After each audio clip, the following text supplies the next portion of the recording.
again, everybody. So today I want to talk about different things that I do to help with my Lyme symptoms, basically just to get through the day, help me not to feel so bad. They're small things, they help in little ways, nothing major, but hey, I'll take whatever I can get. I was told by my Lyme specialist that a lot of people with Lyme are depleted of vitamin D. So every day I take one of these.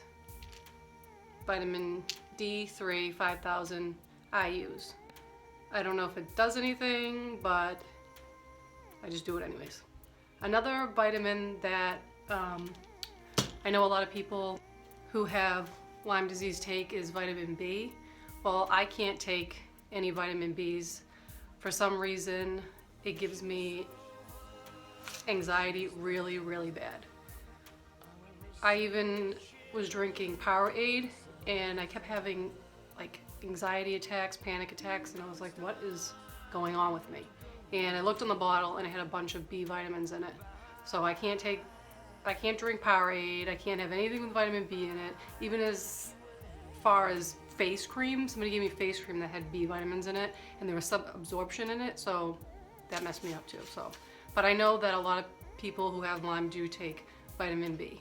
Let's see, what else? I don't have any right now, but echinacea. I sometimes take echinacea supplements once or twice a day, and that's supposed to help with your immune system. But I do have this, it's echinacea plus tea, and it's supposed to do the same thing, supports the immune system. It's caffeine free, which is good because I can't have caffeine either because of my anxiety. So yeah, and it tastes pretty good. I usually put some sweetener in it, but like the stevia, whatever it's called, in there. I try not to use like Equal or Sweet and Low or anything like that, but there's another thing you can try. And then I get really bad headaches. I take just regular ibuprofen or Advil. I take 4, so it's 800 milligrams, and it helps a little bit with like the pain and the pressure that I have, but I mean, it doesn't completely take it away, just slightly. So that's another thing you might want to try for headaches. Also, I've tried aspirin, and I'm not sure if that really does anything, or Tylenol. I found that ibuprofen has been the best so far. And another thing is I have an ice mask. So this is it. This is the ice mask. It's just has some weird like gel stuff in it, and you can put it in the freezer or the refrigerator. If you put it in the fridge, then it only lasts like a few minutes of being cold.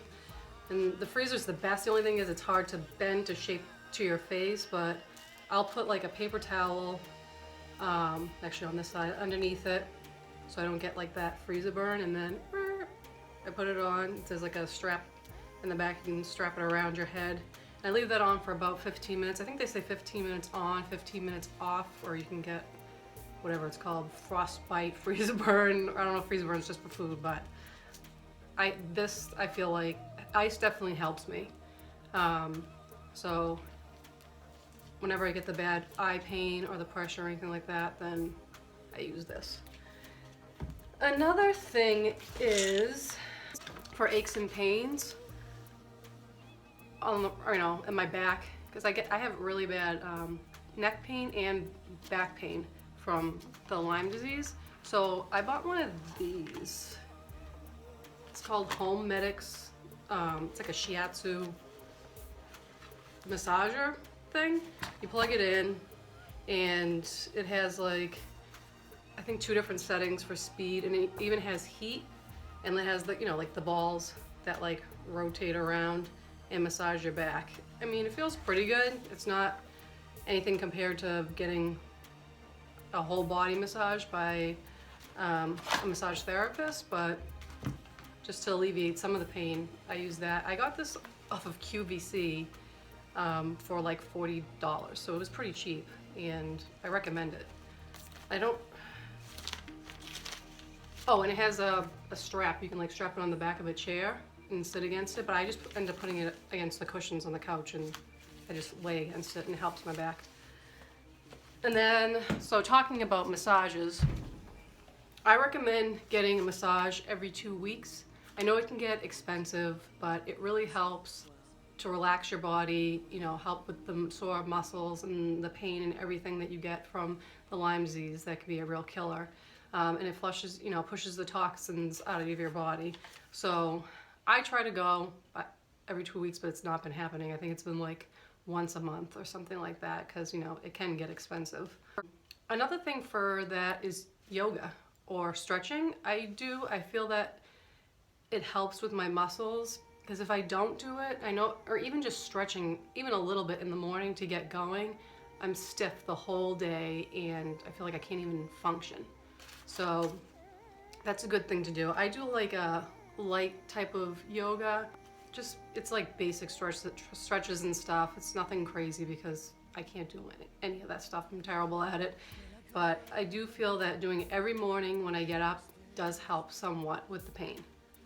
And then I go to acupuncture. Now, I'm not sure if it does anything, but when I go there, the woman, she's, I think, like a Chinese medicine type doctor person, whatever, and she will do the acupuncture, and then she has like a machine that she uses. It's kind of like, it vibrates, and she does it on my feet, on my back, and then also the cupping, that she'll do that on my back. I'm not really sure if it does anything, like I said, but I do feel good when I get out of there, but maybe it's just for like a day or two. So you might want to try it, see if it works for you. I know some people don't believe in that stuff, but at this point, feeling the way that I feel, I'll try anything. So, oh, I forgot, with supplements and stuff, if you're on antibiotics long term, like I was for about 2 years, I always took a probiotic.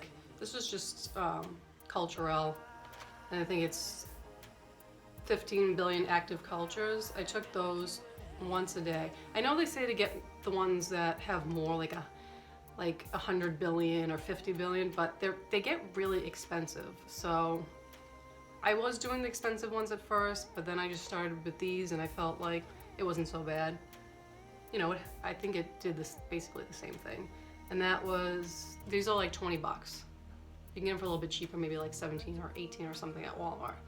But that's a good thing to take, because the antibiotics can really mess up your stomach.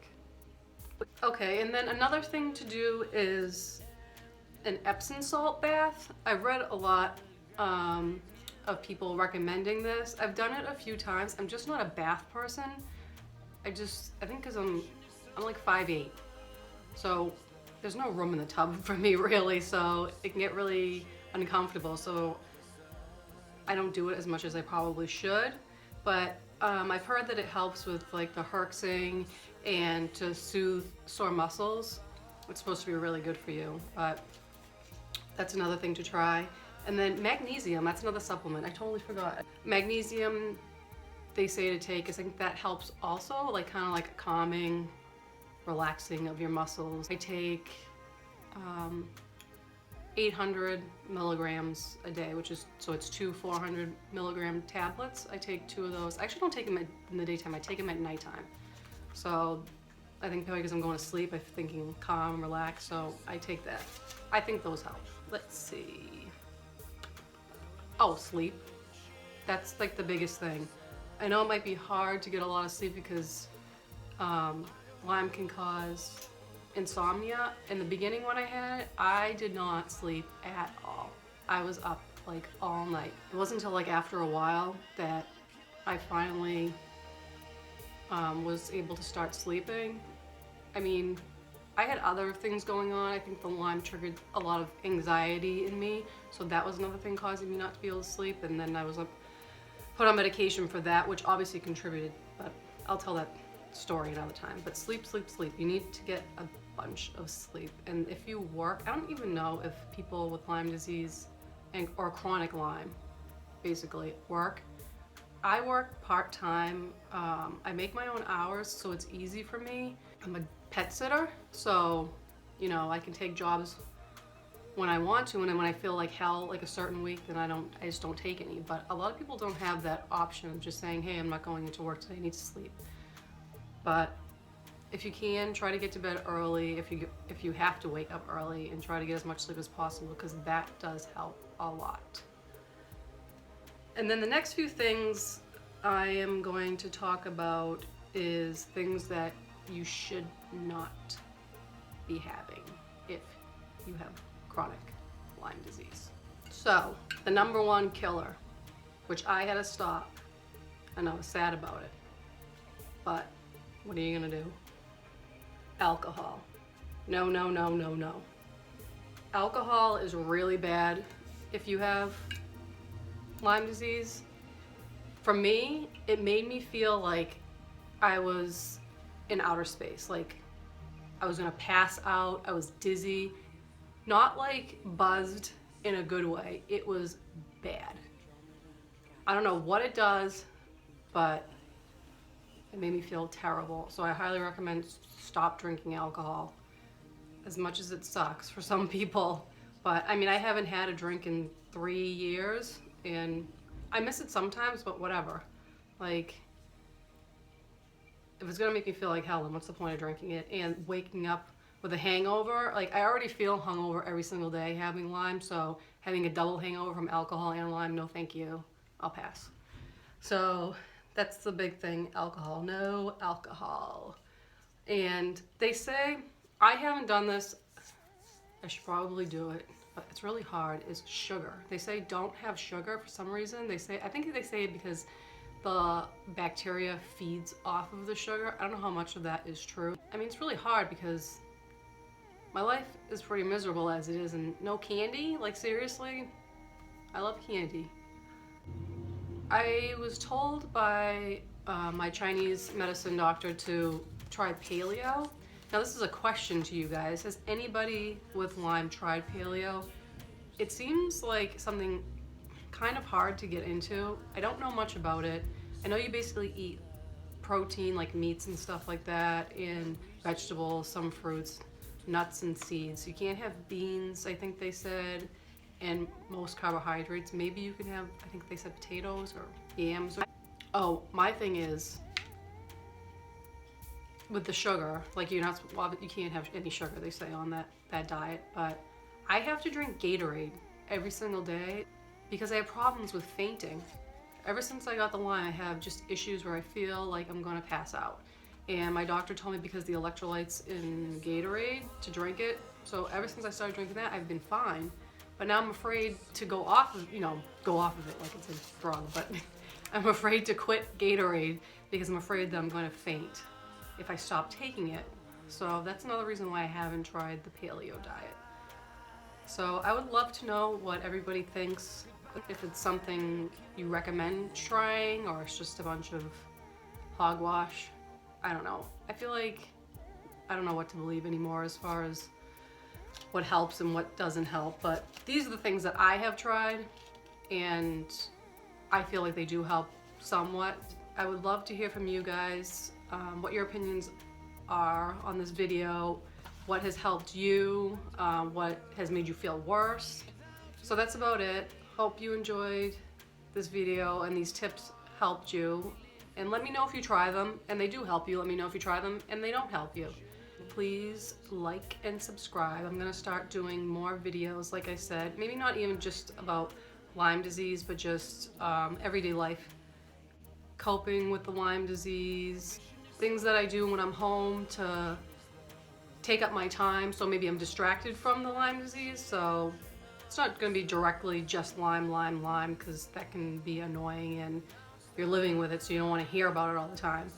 So that's it from me. Stay well. Try not to get too down on yourself or be depressed about it because you're doing your best. Bye.